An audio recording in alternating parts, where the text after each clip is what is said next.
Barrister Peter Nubisimba. Welcome Wana Muroha. Welcome Wana Muroha. His Excellency, you are God sent to Telugu. Every population of Uganda. You are God sent. Only to the dead but I'm a Telugu. Everybody batara in a follow. All around tete, all at war. All around tete, all at war.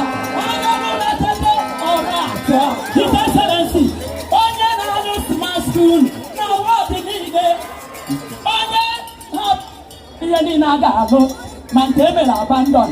Na presidential. If you don't do. If you don't